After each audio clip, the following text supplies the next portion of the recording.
But that we will set aside for the moment and concentrate on macros. I have an important panel with me. Ritu is there, of course, my co-anchor. And we have Amandeep Chopra of UTI Mutual Fund, Rajiv Anand, the Executive Director at Axis Bank, Upasana Bharadwaj, economist from Kotak Mahindra Bank, Indranil Pan of Yes Bank. And I assume that Kaushik Das, who was with us, and Saugato will also join us. Well, first up, let me go to the economists. Upasana, your thoughts, first comments? Absolutely. I think, okay, this is the rate hike is higher than what we were anticipating. We were expecting 40 basis of rate hike. But nonetheless, the need for front-loaded action is well known. And we were expecting that this would be happening very soon again. So I think in that context, RBI has delivered on expected lines. And going ahead, I think more importantly, like you highlighted earlier, inflation forecasts have been much more realistic.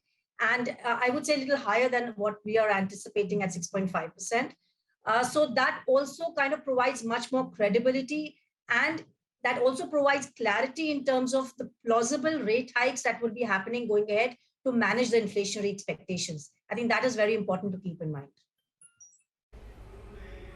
I agree with you that 6.7 will perhaps change the peak rate that all of you are expecting. And my sense is this 6.7 Upasana is because they know a thing or two about May inflation. Probably May inflation is not sub 7 as our quick poll was suggesting. I think now many people are going to revise it above 7% and maybe well above 7%. And that may be an input into this 6.7% that Reserve Bank has forecast. Before I come to the other economists, the bond expert, Amandeep, yields have fallen 7.44 as I speak. What have you gleaned as a bond trader? Lata, I think you did highlight some of the key points. Clearly, markets went into this policy expecting 50 basis points, so that has played out. No CRR hike, I think, has been a big positive in terms of the sentiment for the short end. So I suppose this combination has helped markets recover some of the sell-off we saw in the previous 2 days. So effectively at 7.44 for the 10-year benchmark, we are sort of somewhat very close to where we ended last week. The other, I guess, key takeaway from this policy clearly is the inflation trajectory. The fact that we're looking at 5.8 for Q4, in a way, does give a sense to the markets that maybe the terminal repo rate could be somewhat lower than what was really being forecast. So I think this is an important number to watch out for. I must point out that there still could be some upside risks because there is a fair amount of expectation that some of the transmission has not really taken place in food component of the CPI, and the current crude estimates that's been taken into these forecasts is at 105, and we really don't know whether this $120 barrel does stick or not.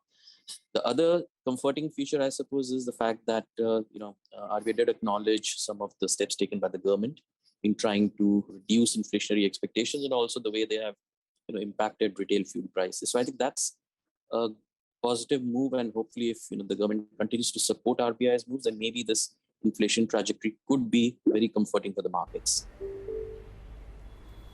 Okay, got that. Well, 7.44 as I speak on the 10-year. I will come to what you all have made of the peak rate now and how will the future course of rate hikes be. But Ritu, what are the key things that you have picked up? Well, I want to take a minute on the stance, the wording of the stance of the RBI, because earlier it was MPC decided to remain accommodative with a focus on withdrawal of accommodation.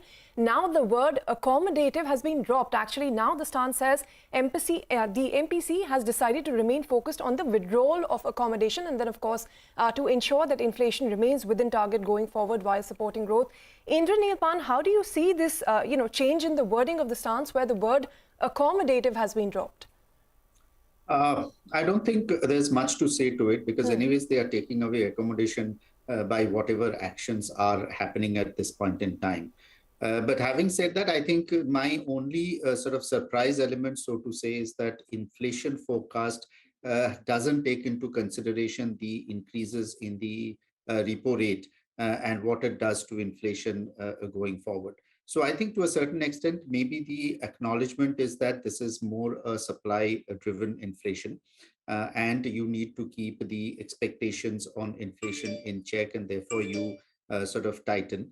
On the other side, I think the RBI has taken the call in terms of its own credibility to provide a number to the market, which they think is more or less the maximum that can happen in terms of inflation, and therefore the policy setting would be accordingly. Okay. Well, actually, Ritu, congratulations for pointing that out, because overall, when the governor read it, I missed the fact that he said he did not say the MPC decided to remain accommodative while focusing on withdrawal of accommodation. It's now changed to MPC has decided to remain focused on withdrawal of accommodation. Thank you very much for pointing that out. My sense is this could be Dr. Jayant Verma's insistence. He wanted to say that there is no stance of accommodation now. The stance, if any, he said there's no stance. We are just withdrawing accommodation. So we are free to do anything as incoming data comes in. I think that's a very important point to take on board. Indranil Pan, what do you make of this change in stance? You don't think it's significant? So very clearly, as I said, this is almost equivalent to saying that we are more neutral than before. So that's one thing that I would take from this stance. And secondly, as I was also sort of replying to Ritu's question, is that anyways, the action is clear that they will want to take away the pandemic-related accommodation that was there. That is the first objective for the Reserve Bank of India. And after that, the judgment will come in terms of any incremental tightening. So my perspective, therefore, is that till the point in time, they will probably take the repo rate back to the pre-pandemic level. They will not really change the stance back to either a neutral or a tightening bias. They will still continue to say that we take away the accommodation, and that's to a certain extent. This merely to me is a substitute for saying that we are more neutral than before. Okay, more neutral than before. Mr. Rajiv Anand, if you could come in, I'll step away from the macros for just a little bit. This additional measure that, UPI linkage with credit cards, using that UPI platform, starting with RuPay cards, what is the significance of this measure? So far, what you've been using UPI, Ritu, is as a pay now instrument, meaning that if there is money in your bank account, you can use UPI. Now, what you can use UPI is like a credit facility. Effectively, you're using the credit facility that is available on the credit card. Hitherto, you were using that only at a POS terminal or online. You can use that on UPI as well. I think the first stage is to be able to use that with RuPay, and over a period of time, it will go to the other providers as well. So I think we've already seen a huge move in terms of digital payments in this country, and I think that's one of the big success stories that we've had over the last few years. This is just a continuation in that process of being able to make it more inclusive and enable more people to be able to use digital payments. Okay, Rajiv, it doesn't require any change in software at your end. I can start right away using my RuPay, pay for a commodity by my RuPay, and treat that as a credit given by the specific bank. You don't need to do any software change. At this moment, this facility is not available. So yes, there will be a software change that will be required. We'll have to just see and work with NPCI on how soon and how much of changes will be required. But I do believe that that banks will be able to enable this pretty quickly. Okay, and I guess that's a big push to RuPay as well. Well, now let me come to the other issues. Upasana, now what's the trajectory going? Do we have Kaushik with us? If Kaushik Das is with us, then yeah, Kaushik, first comments from you on inflation, announced inflation forecast as well as the rate. So Lata, we are the most happiest one because we are not surprised and we are on the hawkish side. I told you that our own inflation forecast is 6.9. And I was not sure whether RBI would go up to close to 7%, but 6.7 is very realistic.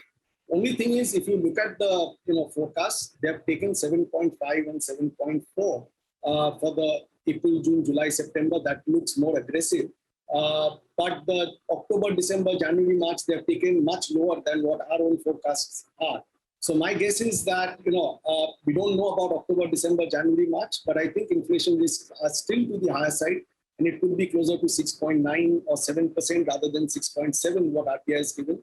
But it's a good kind of adjustment that RBI has done, 100 basis points. On the stance, I'm very happy that RBI has removed this accommodative word.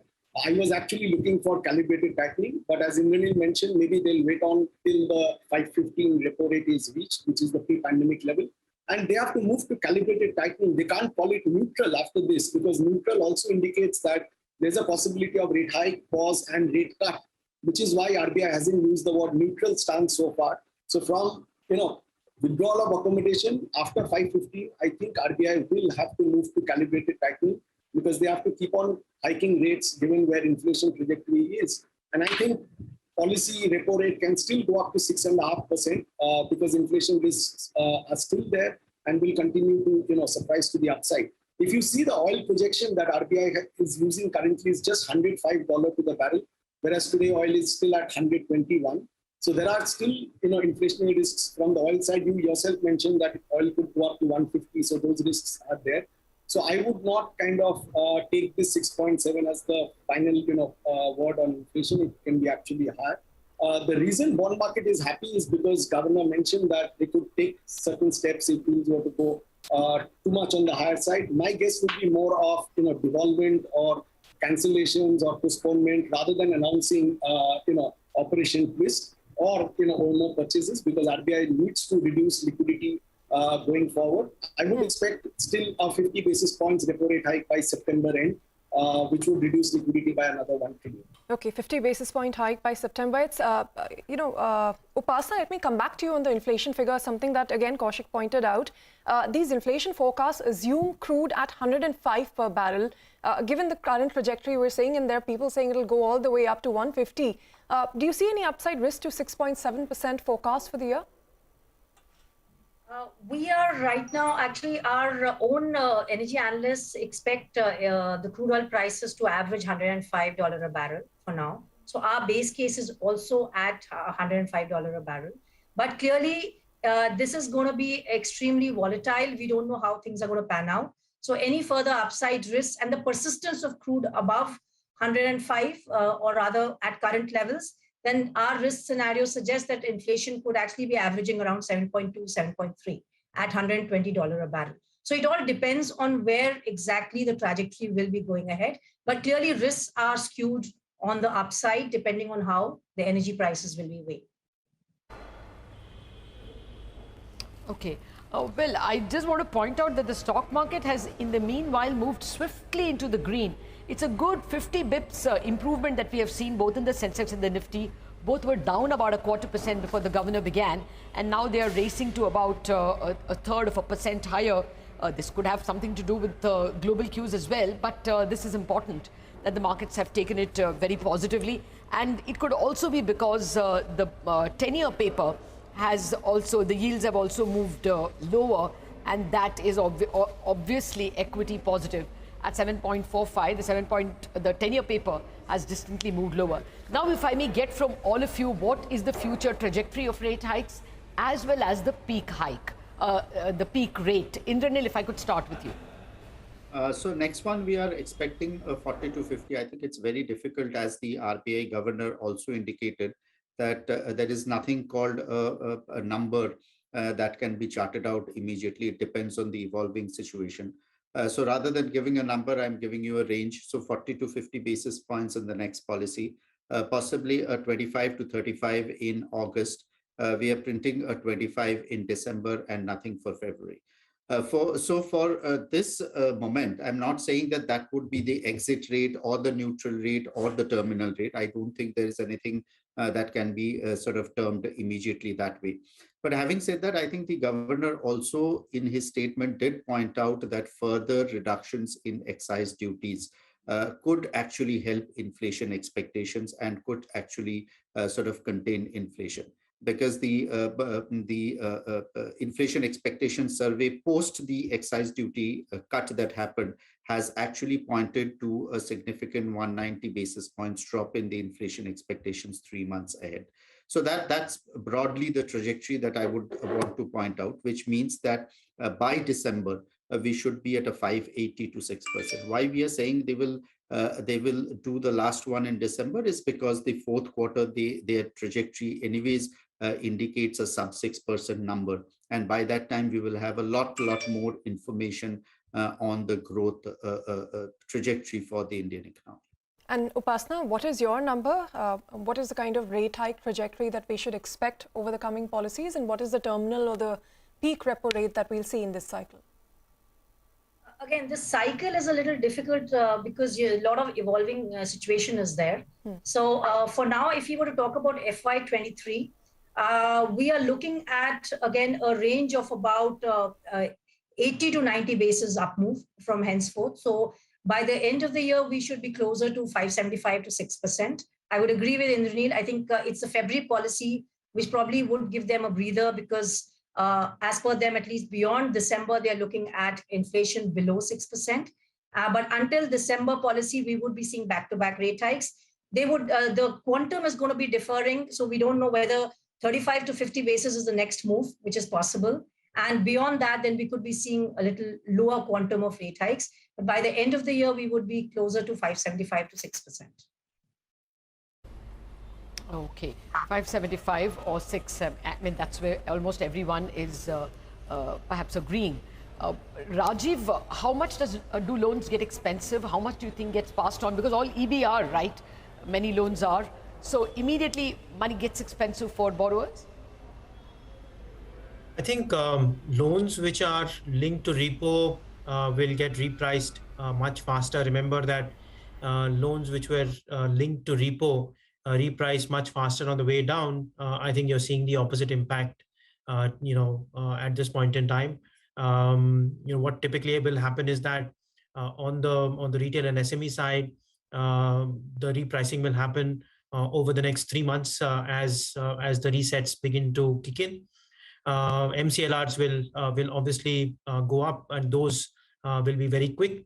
And where there are other external benchmarks, T-bills, etc., those will get repriced on their reset date. So the resets will happen, fairly quickly. But much of that really will happen over the next between now and the next 3 months. Yes, I think borrowers will have to brace for high rates, and I tend to agree with two economists that we are also in the 575 vicinity over the next 6 to 12 months, which means that there is another about 85 basis points more which needs to come, and therefore will get passed on to borrowers. Just one more point that I wanted to make was you will increase the Rajiv, would you increase both deposits and loans, right? Even that goes up by, as you say, this 75 basis points, and therefore margins. How would they pan out? I think the question that you asked is how soon will borrowers need to pay higher? The point that I was making is that because of the fact that these are I'm asking you depositors also. Those will be. I think depositor rates will also go up. We've already seen that deposit rates, particularly on the non-retail side and on CDs, etc., have repriced. The next stage is really the repricing of retail deposit rates. I think that will also happen over the next, as rates continue to go up. Okay. Well, reading between the lines, my sense is that loan rates go up first and deposit rates thereafter. So some margin gains for banks. Amandeep, while we were talking, there has been a distinct fall in yields. I told you 7.44, now 7.45, now 7.46. But OIS has also fallen. 5-year has fallen. The swap rate has fallen from 7.12 before the speech to 7%. And 1-year OIS has fallen from 6.3 to 6.19, basically a little over 10 basis points fall in the swap rates. A couple of questions on how the yields will pan out. there is no mention, I mean, other than a verbal commitment that they will help borrowing, there isn't much for pushing through the massive government borrowing program. How do you see the yields pan out? So Lata, like I mentioned earlier, today's reaction is more of a relief rally. I don't see this as really being sustained because, as the economists have pointed out, we still are somewhere in the middle cycle of this, rate increases. So given that sort of a backdrop, I think the benchmark yields are more or less headed up. Now, the bond markets are actually caught up in a sort of a catch-22 situation. On one hand, even if RBI was to moderate its rate hikes going forward, the flip side is that whatever fiscal incentives are provided to address inflationary expectations means that the supply side pressure still remains. So I suppose at the short end, while the rates will get repriced with the way the policy rates move up, at the long end, they still are pricing in a fair amount of supply, and that I suppose to a large extent will still drive the yields. So if you're looking at front loading of the rate hikes, which is our view as well, that they need to really complete a significant part of this rate hikes by December itself, rather than wait it out into the next calendar. There are so many uncertainties. I think I would agree with Kaushik on the part that on inflation, markets are not so convinced that we could actually see the kind of trajectory which has been highlighted. There are upside risks. So I suppose the amount of rate hikes going forward in the next policy meetings, as well as the sequencing, will depend largely on how the subsequent inflation prints come out.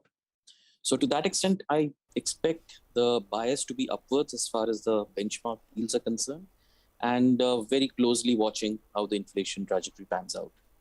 Okay, so upward bias from 7.4%, where do you expect it to settle in the near term? Amandeep? So I would possibly say that the 15 basis point band is where I see till the next policy event, because like I said, 50 basis point was already priced in. The uncertainty now revolves around what could be the extent of rate hikes in the next policy meeting.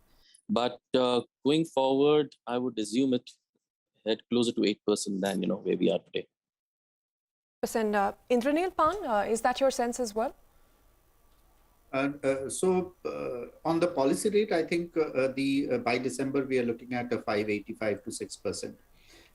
On the inflation, I think that was the question that you were trying to ask, Amandeep. I think first of all, they have not factored in the increase, the monetary tightening, monetary policy tightening, liquidity tightening, and the effect of that on inflation. So that's one perspective. However, on the other side, the 105 with the 120 at this point in time, plus the OPEC having increased price of exports to the Asian economies. So those all will play on the inflation. The critical factor to highlight here also is the food inflation. Most of the previous prints of 6% plus inflation were on the account of core inflation rather than food inflation. This cycle, it is more the food inflation that is jacking up the headline inflation numbers, and that can in fact have a significant impact on the inflation expectations of the Reserve Bank of India. So the southwest monsoons would be important in terms of how we tend to look at food inflation going forward, and of course the global political conditions, and therefore the trajectory in terms of the wheat prices globally, etc.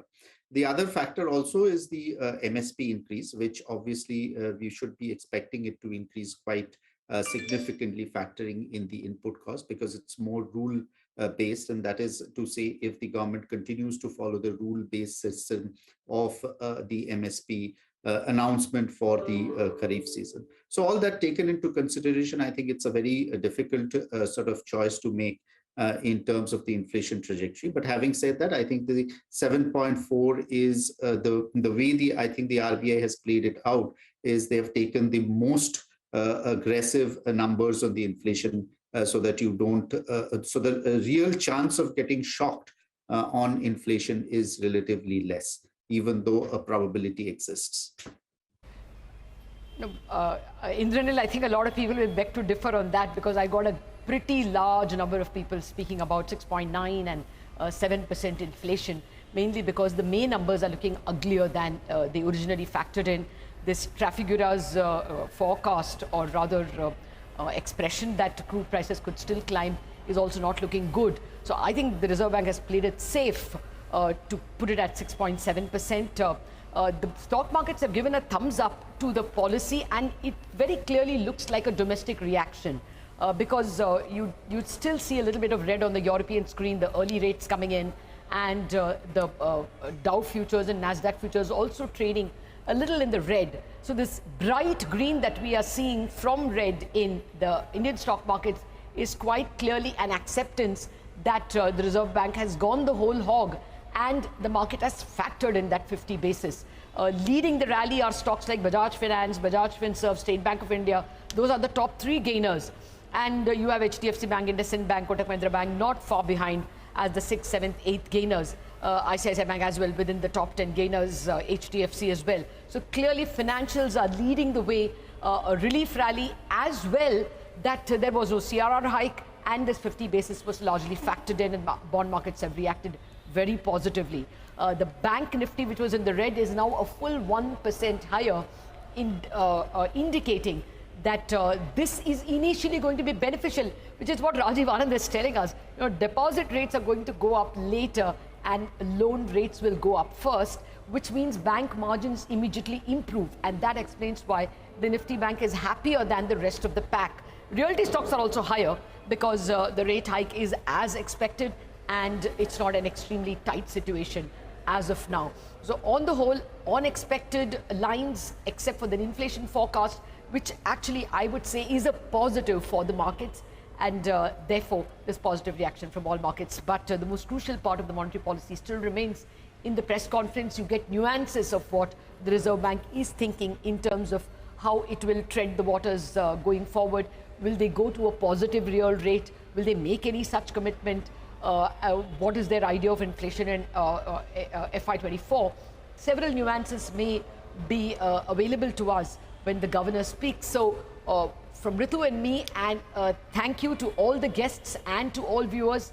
We will revert back to stock markets after this break, but at 12 noon we will be back from the Reserve Bank with the governor's press conference.